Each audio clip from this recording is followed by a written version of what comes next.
నమస్తే, నా పేరు Kalyan Dilip Sunkara. Welcome to common library. Kommineni Srinivasa Rao గారు అలాగే అనలిస్ట్ కృష్ణరాజు గారికి సంబంధించినటువంటి వీడియో నాకు వాట్సాప్ ద్వారా మిత్రులు పంపడం జరిగింది.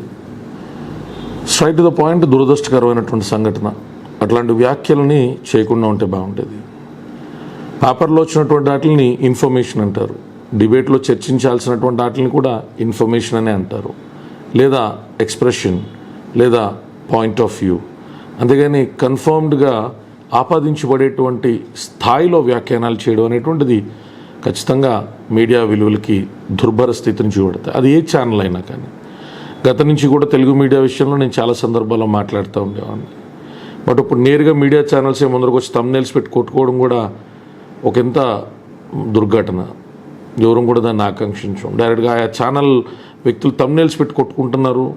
So unfortunate to see that. At the same time వేశ్యలకి సంబంధించినటువంటి ఇన్ఫర్మేషన్ని పదే పదే రీఐటరేట్ చేస్తూ ఉన్నారు. First of all, I doubt the sanctity of that survey.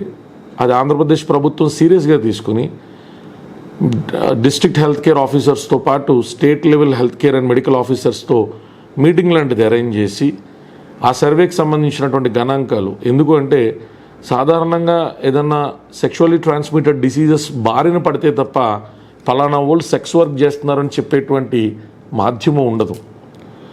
తో sex work is not illegal in India. Only conducting brothels or pimping or solicitating such kind of activities is illegal in India. Individual చేసేటువంటి sex work మీద ban or illegality లేనప్పటికీను as a group కింద, as a business కింద దాన్ని చేస్తున్నప్పుడు, దానికి సంబంధించి objections ఉన్నప్పుడు బయటకు తీసుకొచ్చేటువంటి ప్రాసెస్ ఉండదు. పలానా వాళ్ళు పలానా ఫ్యాన్సీ షాపుల్లో ఎంతమంది చేస్తున్నారు అంటే డెలిబరేట్గా వచ్చి చెప్పే అవకాశం ఉంటుంది, సర్వే తీసుకునే అవకాశం ఉంటుంది.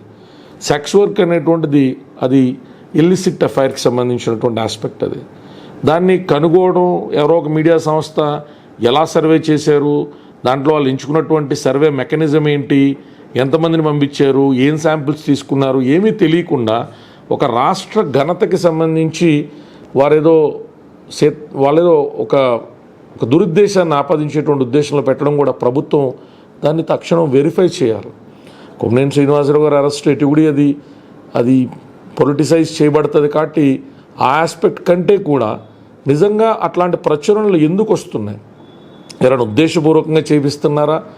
నిజంగా మన మెడికల్ ఆఫీసర్స్ దగ్గర వాళ్ళు చెప్పినటువంటి డేటా ఉందా? ఉంటే మనం తీసుకున్నటువంటి చర్యలేంటి? సెక్షువల్లీ ట్రాన్స్మిటెడ్ డిసీజెస్ తగ్గించడానికి మనం తీసుకునే చర్యలేంటి? ప్రాస్టిట్యూషన్ అన్న హై లెవెల్ జరుగుతుందా? జరిగితే మనం కట్టడి చేస్తానికి వివరాలేంటి? ఇలాంటి అంశాలన్నీ కూడా లోతుగా చర్చించాల్సినటువంటి సందర్భం. ఒక ఇష్యూ రేకప్ అయితే దాన్ని ఓన్లీ రాజకీయం కోణంలోనే తిప్పుకుంటూ కూర్చోలేం. కాబట్టి ఖచ్చితంగా కొమ్మనేని శ్రీనివాసరావు గారు దాన్ని కొంత ప్రోత్సహిస్తున్నట్టు నేను కూడా విన్నానులేండి, నేను మాట్లాడడం కాస్త నాకు బాధ్యత రాహిత్యంగానే కనబడ్డది. అలాగే కృష్ణరాజు గారు ఆ ఇన్ఫర్మేషన్ని చంద్రబాబు నాయుడు గారు దేవతల రాజధాని అంటున్న దాన్ని కౌంటర్ చేయడం కోసం నేరుగా వేశ్యల రాజధాని అని అంటున్నారు అని అనడం కూడా అది దుశ్చర్యే. లీగల్గా వాటికి సంబంధించి భారీ శిక్షలు పడిపోకపోయినప్పటికీను but this is not the way. Chandrababu Naidu garu మీద లేదా ఆయన రాజధాని నిర్ణయం మీదో ఏదైనా డౌట్స్ ఉంటే ప్రజల్ని చైతన్యం చేసే ప్రాసెస్లో అక్కడున్న ఫాల్ట్స్ ఏంటి, ఫ్లాస్ ఏంటి, జరిగే జాప్యం ఎంత, అయ్యే ఖర్చు ఎంత, దానికి తిరిగి వచ్చేది ఎంత, ఇలాంటి వాటి గురించి చర్చించవచ్చు. ఎవరో చెప్పినా, మోడీ గారు చెండారు చేసినా, ఎవరో చెండారు చేసినా, అదంతా పొలిటికల్ బెనిఫిట్స్ పాయింట్ ఆఫ్ వ్యూలో ఒకవేళ మీరు చూస్తే, ఎవరు ఎండార్స్ చేసినది ఒకవేళ పొలిటికల్ పాయింట్స్ ఆఫ్ వ్యూలో మీరు చూస్తే, పొలిటికల్ బెనిఫిట్స్ ఉన్నాయి కాబట్టి ఒకరు అలాగ మద్దతిచ్చుకుంటారు, పొగుడుకుంటారని మీకు అనిపిస్తే దాన్ని హేతుబద్ధంగా సైంటిఫికల్గా కౌంటర్ చేయడాన్ని మీ దగ్గర ఉన్నటువంటి 40% ఓటర్స్ కూడా కాదనరు కదా. పోనీ ఇంకొక 5%, 10% మంది న్యూట్రల్ ఓటర్స్ కూడా ఏదైనా హేతుబద్ధమైనటువంటి వివరణ ఇస్తే, ఏదైనా ఒక విషయాన్ని కౌంటర్ చేస్తే వారు కూడా ఆలోచిస్తారు కదా. నేరుగా అట్లాంటి పలచన వ్యాఖ్యలు అంతమంది సీనియర్ పాత్రికేయులు, వారి పాత్రికేయ రంగంలో ఉన్న అనుభవం అంత ఉండదు. నా వయసు మా బొట్టోళ్ళం కూడా దీని మీద వీడియో చేయడం అనేటువంటిది కాస్త ఇబ్బందికరమైనటువంటి సందర్భమే. గతంలో ఏదైనా ఒక పబ్లిక్ వ్యూలో ఏదైనా చేసాము అంటే శృతి మించి రాగానే పడ్డప్పుడు జరిగిన సందర్భాలు ఉన్నాయి. బట్ సాక్షిలో కూడా కొంత మానిటర్ చేసుకోవాల్సినటువంటి పరిస్థితి. గతంలో ఒకసారి నేను ఆన్లైన్ లోన్ యాప్స్కి సంబంధించిన దాంట్లో నా పేరు ప్రస్తావించకుండా నేను కోర్టు ఆర్డర్ తెచ్చిన తర్వాత వాళ్ళు వీడియో చేస్తే కింద కమెంట్స్లో అందరికీ వెళ్ళి కళ్యాణ్ దిలీప్ కదా ఇది పిల్లేసి తీసుకొచ్చిందని చెప్తే ఆ కమెంట్స్ అన్ని డిలీట్ చేశారని చెప్పి నాకు స్క్రీన్ రికార్డింగ్ పెట్టారు. ఆ రోజు సాక్షిలో ఉన్నటువంటి ఎవరో ఒక వ్యక్తికి అది పెట్టి ఏందన్నా ఇది అంటే ఆయన నాకు స్మైలీ రిప్లై ఇచ్చారు. ఆ తర్వాత ఇప్పుడు నేను డిబేట్స్ కూడా ఛానల్కి వెళ్ళలేదు. నాకు తెలిసి ఒక 7-8 ఏళ్ళ క్రితం వెళ్ళుంటానేమో. నేను 2019 సార్వత్రిక ఎన్నికలకు ముందుకు ఇదే కొమ్మినేని శ్రీనివాసరావు గారి ప్యానెల్లో 4-5 సందర్భాల్లో నేను వెళ్ళాను. అప్పుడు జనసేన పార్టీ కూడా అనధికారికంగా డిబేట్లకు వెళ్తున్న వ్యక్తులకి మాకు సంబంధం లేదని నేరుగా నా పేరు ప్రస్తావించకపోయిన ప్రశ్న ఒకటి ఇచ్చిన తర్వాత నేను ఆగిపోవాల్సి వచ్చింది. తర్వాత అధికార ప్రతినిధి అయ్యాను. తర్వాత కొన్నాళ్ళ పాటు వెళ్ళాను. తర్వాత అంతా కూడా అందరికీ ట్రాన్స్పరెంట్గా తెలిసినటువంటి ప్రయాణమైన అది. Coming back to this point, నాకు ఒక ఛానల్ మీద ఉద్దేశం, ఒక ఛానల్ మీద ఏముండదు. రాధాకృష్ణ గారితో అంటే ఆయన అంటే కొంచెం అభిమానం నాకు, ఏబిఎన్ రాధాకృష్ణ గారు. ఆ సబ్జెక్ట్ టోటల్లీ డిఫరెంట్. అది మిగతా వాళ్ళు ఎవరితో నాకేమీ అంత ఇది ఉండదు, అంటే రిఫ్ట్ ఆర్ అంత రిలేషన్ రెండు ఉండవు నాకు. కాబట్టి my intention and my humble request is ఇట్లాంటి డిబేట్స్ కండక్ట్ చేసే ముందు ఏదైనా సైంటిఫికల్ ఎనాలిసిస్తో, సైంటిఫికల్ పాయింట్తో ప్రభుత్వాన్ని కౌంటర్ చేయండి. ఎవరు మాట్లాడకుండా ఉన్నాం కదా, నియంత్ర పాలన కాదు కదా. మాట్లాడతారు, బరాబర్ మాట్లాడతారు. ప్రతిపక్షాలు మాట్లాడకుండా ఎందుకు ఉంటాయి? మాట్లాడే పాయింట్ అవును కదా అనిపించేటట్టు ఉండాలి, అవురా అనిపించేటట్టు ఉండాలి. కానీ ఇదేంట్రా బాబు, ఇదేం దగ్గర ఉన్నా అనుకునేటట్టు ఉండకూడదు కదా. అది ఎవరు ప్రతిపక్షంలో ఉన్నా. My humble suggestion to the opposition party leaders or the party leaders who are countering the existing government, కొంచెం హేతుబద్ధమైన కౌంటర్స్తో ప్రజలను ఆలోచింపజేసి, ఎండ్ ఆఫ్ ది డే కావాల్సిన పవరే కదా, పవర్ గేమే కదా.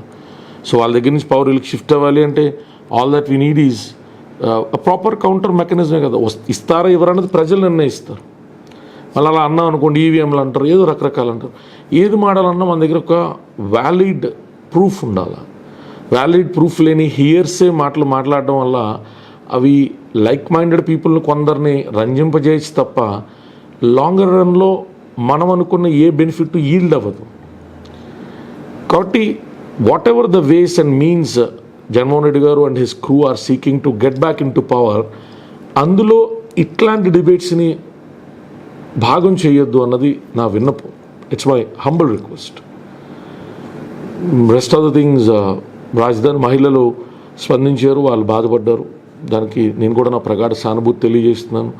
అట్లాంటి వ్యాఖ్యలు ఏ ప్రాంత మహిళలు కూడా పడాలని కోరుకోరు. అందరినీ జనరలైజ్ చేసి మాట్లాడడం ఎప్పుడు సమంజసం కాదు. ఒక కులం అంతా ఇలా ఉంటారు, ఒక మతం అంతా ఇలా ఉంటారు, ఒక ప్రాంతం ఇలా ఉంటారని జనరలైజ్ చేసి మాట్లాడడం చాలా చాలా లో లెవెల్ స్టేట్మెంట్స్ అవి.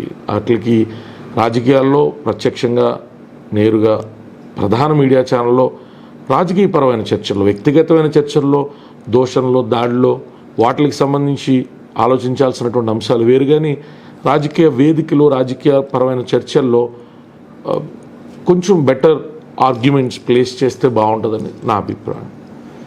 కొమ్మినేని శ్రీనివాస్ గారు త్వరగా విడుదల అవ్వాలని, తిరిగి ఆయన ప్రోగ్రామ్ మళ్ళీ రెజ్యూమ్ అవ్వాలని, అలాగే ఆయన కూడా యాంటిసిపేటరీకి ఏదో ట్రై చేస్తున్నట్టున్నారు. If I'm not wrong, Krishnaraju garu A1. Let us see. నాకు ఏపీలో కోర్టు వ్యవహారాలు చాలా వరకు అర్థం కావట్లేదు డ్యూ టు వేరియస్ రీజన్స్. ఉన్న సెక్షన్స్కి వెళ్తున్న రిమాండ్లకి, ఆ ప్రాసెస్లకి నాకే కదా హైకోర్టు కూడా చాలా సందర్భాలు అర్థం కాల. బహుశా అక్కడ ఉన్న సీనియర్ న్యాయవాదులు వాళ్ళకి అది రైట్ అనిపిస్తుందేమో. I don't know on that. Like we have to wait and see. పరిణామాలు ఈ రోజు కనబడవు కదా మనం ఊపిరి ఉత్సాహంలో ఉన్నప్పుడు. కానీ ప్రతిదానికి కాన్సిక్వెన్స్ ఉంటుంది. ఏ వ్యవస్థలైనా మనం నీరుగార్చినప్పుడు, నిర్వీర్యం చేసినప్పుడు ఆ వ్యవస్థలు మన దాకా వచ్చినప్పుడు కూడా అలాగే వ్యవహరిస్తాయి. నా ఆలోచించేదానికి ఏమున్నదిలే కానీ చూద్దాం.